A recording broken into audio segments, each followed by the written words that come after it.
ঘটনা বেদনাদায়ক ঘটনা।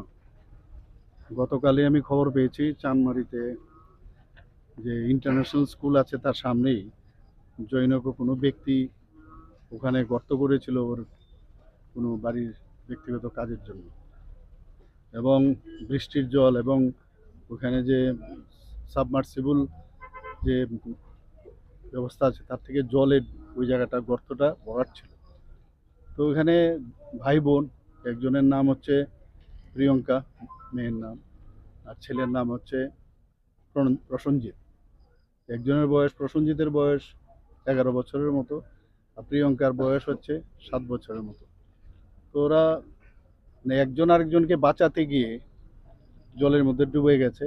প্রথমে তো একদিন কোনো খবর পায়নি ওরা, প্রায়শ ওই জায়গায় ওনারা খেলাধুলা করে। মেয়েটা সাধারণত যায় না, ছেলেটাই যায়। তো ওদের এখানে যদিও ওর বাড়ি এখানে, কিন্তু ওরা এখন নতুন বাড়ি করেছে চানমারি এলাকায়, সেখানেই এই বেদনাদায়ক ঘটনা। অত্যন্ত বেদনাদায়ক। একে কোনো অবস্থায় সারা ত্রিপুরাবাসী যখন এই খবরটা পেল, সবার মনে কিন্তু অত্যন্ত সবাই দুঃখ পেয়েছে, এবং এটাকে ভাষায়ও প্রকাশ করা যাবে না, এরকম একটা মর্মান্তিক দুর্ঘটনা ঘটেছে। তো আজকে আমি খবরটা পাই কালকে, ঘটনা ঘটেছে 17 তারিখ, কিন্তু গতকাল যখন একজনের মৃতদেহ ভেসে উঠেছিল তারপর গিয়ে বুঝতে পারলো যে এখানে, আমার কাছে যা খবর, আমি ডিএম সাহেবকে কালকে খবর পেয়ে আমি ওনাকে বলেছি যে ওখানে আমাদের লোক যেন যায়। তো এসডিএম সহ অন্যান্য আধিকারিকরা সেখানে পৌঁছানোর পর সিসিটিভি দেখেছে, দেখে তারপর কিভাবে কি হলো একটা রিপোর্ট এখানে প্রাথমিকভাবে আমার কাছে একটা দিয়েছে। তো যাই হোক, এই ঘটনা তো ওনাদেরকে তো আর ফেরত দিতে পারবো না। বাবা হচ্ছে এখানের কৃষ্ণ দেবনাথ বাবু, ওনার সাথে আজকে দেখা করলাম আমরা।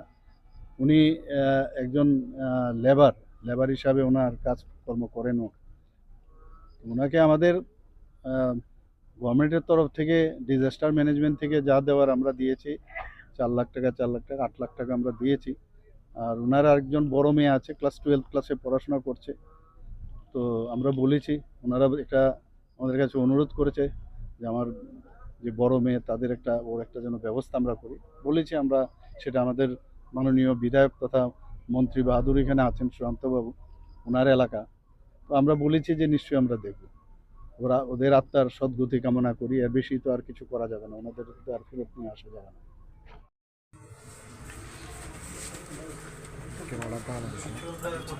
আমরা তো আর ফেরত দিতে যেতাম না।